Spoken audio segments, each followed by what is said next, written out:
Hai, masih bersama saya Mr. Z bicara. Tentu saja bicara tentang kebenaran berdasarkan fakta, data, dan realita. Saya berbicara ini tidak ada kepentingan apa-apa ya. Berbeda dengan orang yang berbicara tetapi memiliki kepentingan. Saya secara pribadi tidak memiliki kepentingan.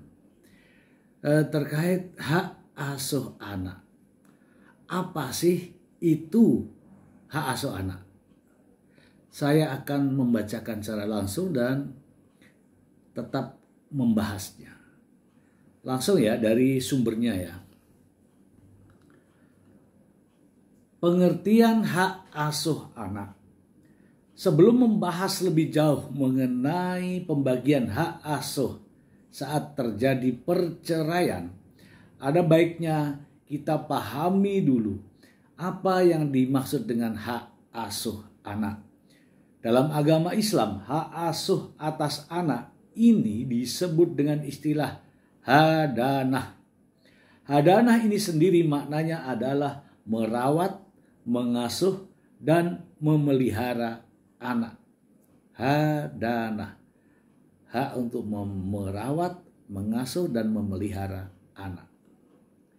Terkait hukum yang berlaku atas pembagian hak asuh, hadanah dipahami sebagai upaya merawat, mengasuh, dan memelihara anak yang umurnya kurang dari 12 tahun. Pada rentang usia yang disebutkan tersebut diketahui memang anak belum mampu membedakan dan memilih dengan tepat mana hal baik dan buruk dalam hidupnya. Maka dari itu anak butuh orang dewasa untuk mengasuhnya. Maksudnya di sini ya, hal baik atau buruk, bukan milih susu atau air ya. Kalau susu atau air anak-anak tahu. Tapi hal itu umum, hal baik dan hal buruk. Ya enggak? Baik ayah ataupun ibu memiliki hak asuh atas anaknya, baik saat masih terikat dalam ikatan pernikahan ataupun sudah bercerai. Ini maknanya kedua orang tua memiliki kewajiban yang sama untuk memelihara dan mendidik anaknya. Pernyataan ini juga mengacu pada hak anak untuk dipisahkan oleh karena sebab apapun dari orang tuanya yang tertuang dalam Konvensi Hak Anak Internasional. Penyebab terjadinya hak asuh anak.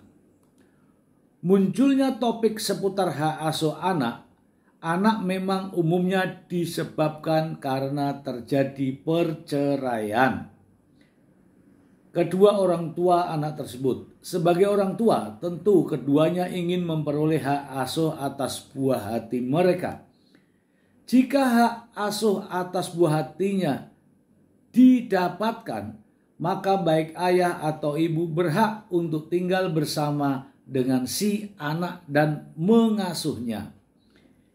Pihak yang akan mendapatkan hak asuh atas anak pun tak mutlak si ibunya. Ada beberapa kemungkinan atau hal yang membuat ayah bisa mendapatkan hak asuh atas anaknya yang masih di bawah umur. Seorang ayah tak mendapatkan hak asuh atas anaknya pun tetap memiliki kewajiban penuh untuk menafkahi buah hatinya tersebut. Dalam beberapa kasus tertentu ada juga kemungkinan yang mendapatkan hak asuh atas anak adalah keluarga anak dalam garis lurus ke atas. Saudara kandung anak yang sudah berusia dewasa pun juga memiliki hak untuk mengasuh anak tersebut. Namun, pemberian hak asuh anak ini hanya jika kedua orang tua memang terbukti tak mampu mengasuh anaknya menurut pandangan majelis hakim. Mari kita ya macam-macam pembagian hak asuh anak menurut perundang-undangan. Menurut perundang-undangan, bukan menurut pendapat masing-masing. Ya, menurut perundang-undangan. 1. Hak asuh anak di bawah 5 tahun akibat perceraian. Berdasarkan Undang-Undang Nomor 1 Tahun 1974 pada pasal 41, bisa disimpulkan bahwa kedua orang tua memiliki kewajiban yang sama untuk memelihara dan mendidik anaknya. Jika kedua orang tua tak melayangkan gugatan terkait hak asuh atas anaknya saat bercerai, maka permasalahan hak asuh anak pun tak perlu diselesaikan di pengadilan. Lalu, bagaimana bila terjadi perselisihan antara ibu dan ayah mengenai penguasaan anak-anaknya, terutama yang berumur di bawah 5 tahun saat mereka telah bercerai? Pada saat inilah pengadilan akan menengahi perselisihan tersebut dengan memutuskan siapa yang lebih layak mendapatkan hak asuh anak sesuai dengan hukum yang berlaku.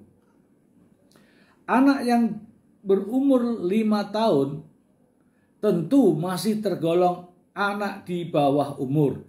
Nah, menurut kompilasi hukum Islam pada pasal 105, anak yang usianya masih di bawah 12 tahun adalah hak ibunya.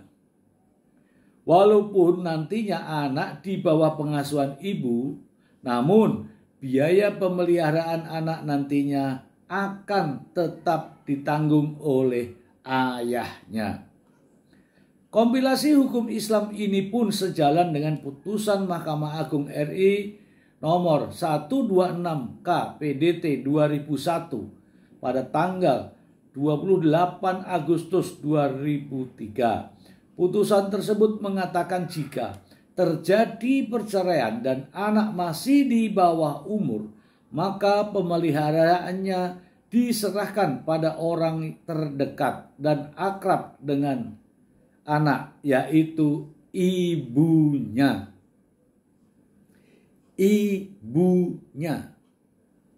Namun melakukan proses perceraian muslim terlebih dahulu di pengadilan agama. Walau begitu, bukan tak mungkin jika seorang ayah bisa memperoleh hak asuh atas anaknya. Walau si buah hati masih berumur 5 tahun, Anda mungkin bisa melihat salah satu contohnya dari perceraian antara pasangan selebritis terkenal pada tahun 2014. Pada perceraian tersebut, hak asuh anak mereka yang saat itu masih berusia 5 tahun diperoleh oleh ayahnya. Dasar hukum diberikannya hak asuh pada ayah dibandingkan pada ibu saat anak masih di bawah umur, yaitu putusan Mahkamah Agung RI nomor 102 Kasib 1973. Keputusan ini diantaranya menyatakan perwalian anak akan jatuh ke ibu, kecuali jika terbukti bahwa ibu tersebut tak wajar memelihara anaknya.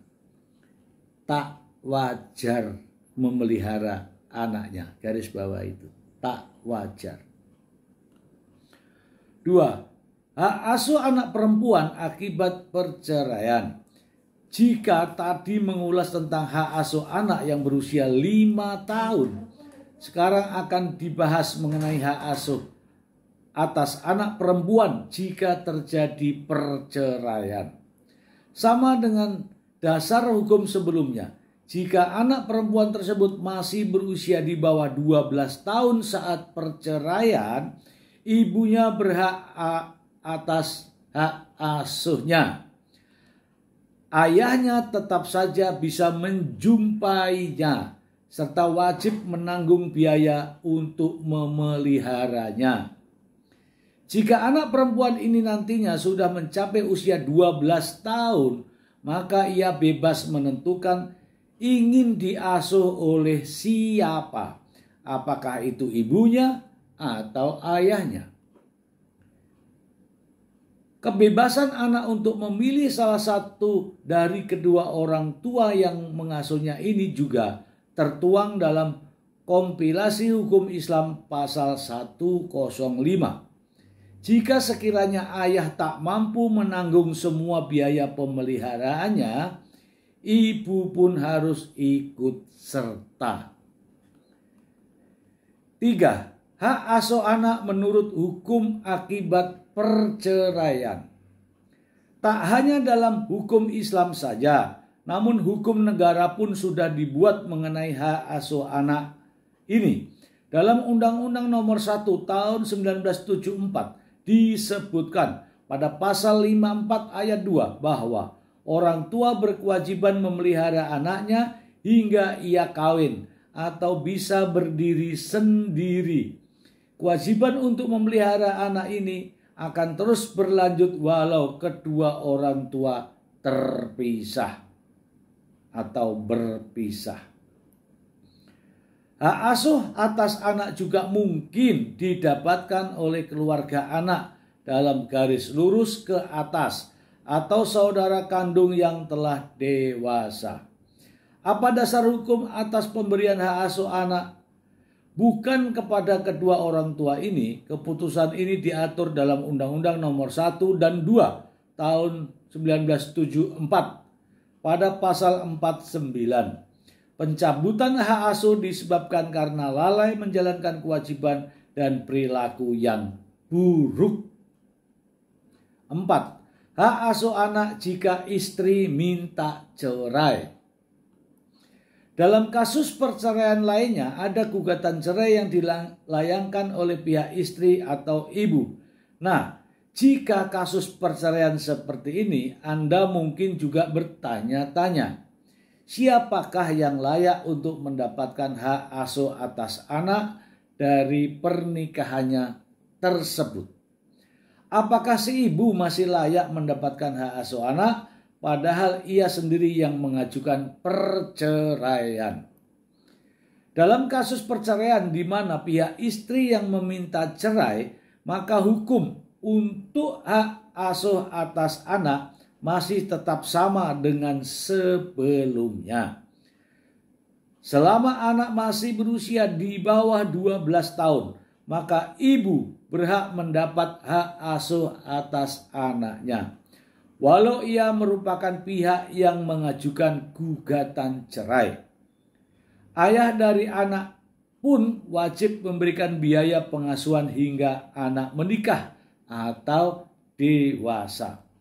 Namun, hal berbeda akan terjadi jika istri minta cerai disebabkan kesibukannya, yang kemudian membuatnya juga turut menelantarkan anaknya. Telah disinggung sebelumnya bahwa jika seorang ibu tak bisa menjamin pemeliharaan atas anaknya, maka hak asuh akan dialihkan pada pihak ayahnya. Apalagi jika misalnya si ibu terlibat dalam perbuatan kriminal yang membahayakan si anak. Berbicara tentang hak asuh anak yang disebabkan oleh perceraian tentu saja terbilang sangat pelik. Sudah seyogyanya seorang anak memperoleh kasih sayang dari kedua orang tuanya. Namun karena perceraian, kasih sayang dari salah satu pihak akan terbatas diperolehnya. Jikapun memang terjadi perceraian, usahakan untuk membagi hak asuh atas anak dengan damai agar anak pun tak tersakiti. 5. Hak asuh anak jika istri terbukti selingkuh. Ini ya, ini diperhatikan nih. Khusus ini yang tudingan terhadap Paula Verhoeven. Dalam sebuah hubungan pernikahan, istri yang terbukti melakukan perselingkuhan dengan suami dalam pengadilan agama ataupun pengadilan negeri bagi non-muslim, maka harus dilakukan pembuktian pembenaran perselingkuhan. Jika ditemukan fakta di persidangan terbukti benar istri melakukan perselingkuhan, maka dirinya sudah gagal menjadi seorang ibu sebagaimana yang tertuang dalam pasal 34 ayat 2 Undang-Undang Nomor 1 1974 mengenai perkawinan yang berbunyi, istri wajib mengatur urusan rumah tangga dengan sebaik-baiknya. Nah, inilah jika terbukti maka dianggap ibu ini gagal. Nah, kalau gagal artinya ya mungkin tidak bisa memperoleh hak asuh anak.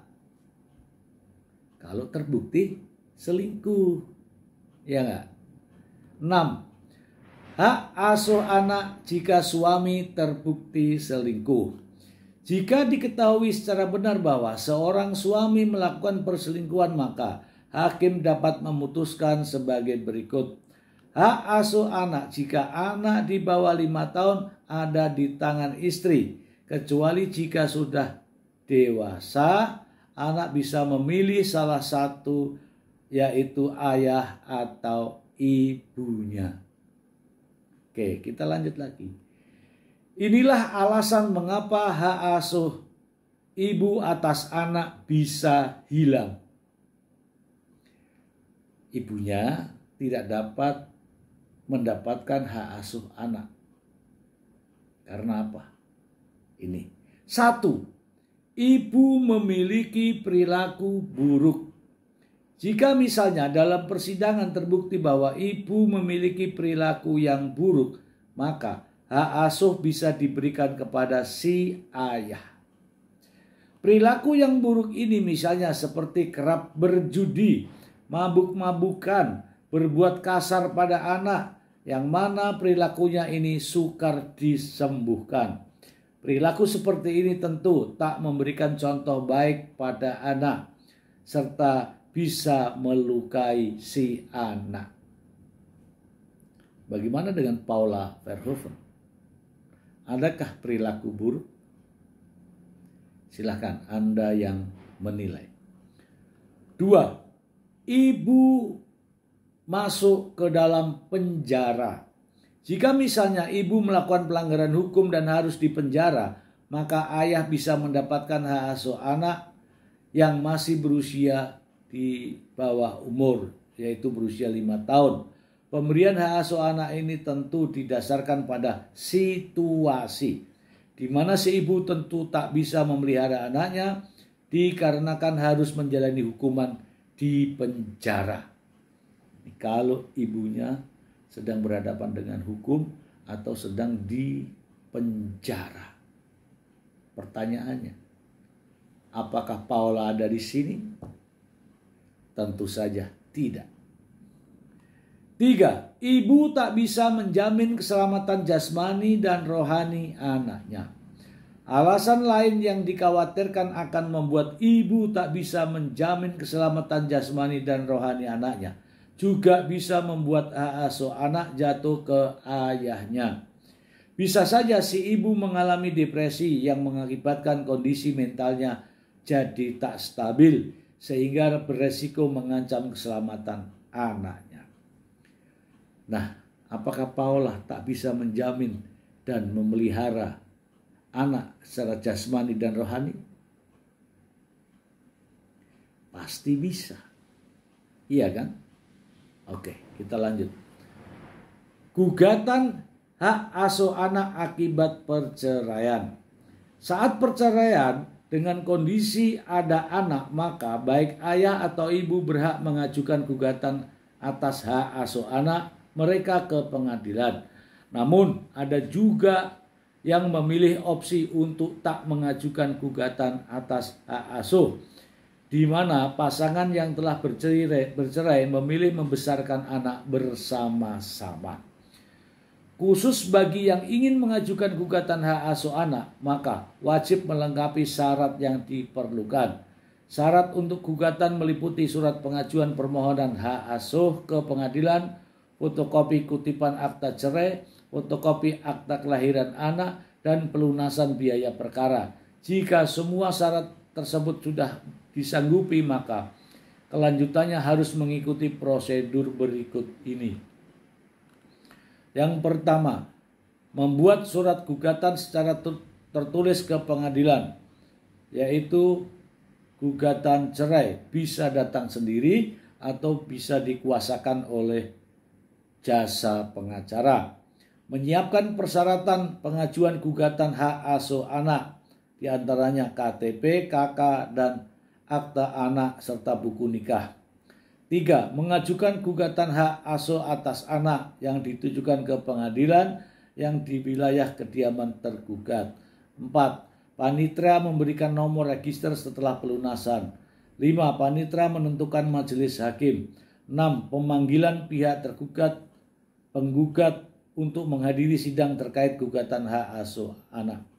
Setelah semua prosedur tersebut dilakukan, perjalanannya yang sebenarnya untuk mendapatkan hak asuh anak atas anak baru akan dimulai.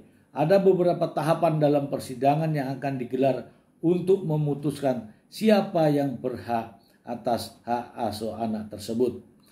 Berikut adalah tahapan yang akan dilalui saat sidang gugatan hak asuh atas anak ini. 1. Tahap pertama akan dilakukan usaha mediasi oleh hakim. 2. Selanjutnya akan dibacakan surat gugatan atau permohonan hak asuh anak oleh pemohon atau penggugat. 3. Kemudian pihak tergugat akan memberikan jawaban atas surat permohonan tersebut. 4. Selanjutnya dilakukan tahapan replik dan dublik dari masing-masing pihak penggugat dan tergugat. 5. Kemudian baik penggugat maupun tergugat akan melakukan pembuktian. 6. Selanjutnya ditarik kesimpulan dari masing-masing. 7. Terakhir, majelis hakim akan melakukan musyawarah dan pembacaan putusan yang berisikan siapa yang berhak atas hak asuh anak. Seperti yang telah dipaparkan sebelumnya, walau ibu memiliki kesempatan besar mendapatkan hak asuh atas anak di bawah umur, kesempatan ayah pun tetap ada. Perilaku baik dari pihak penggugat dan tergugat akan sangat mempengaruhi keputusan majelis hakim dalam menentukan siapa yang berhak untuk mengasuh anak tersebut. Dalam sidang gugatan hak asuh anak ini pun diharapkan kedua belah pihak penggugat dan tergugat bersikap kooperatif. Dengan begini, sidang pun akan bisa berjalan dengan cepat dan damai. Jangan sampai sidang berjalan dalam waktu yang cukup lama karena sikap yang tak kooperatif yang juga hanya bakal menyakiti perasaan anak sendiri. Kenapa hak asuh anak butuh pengacara? 1. Sebenarnya fungsi pengacara adalah untuk memperjuangkan hak asuh agar sesuai dengan prinsip keadilan. 2. Fungsi pengacara adalah memperjuangkan hak kliennya secara hukum di pengadilan.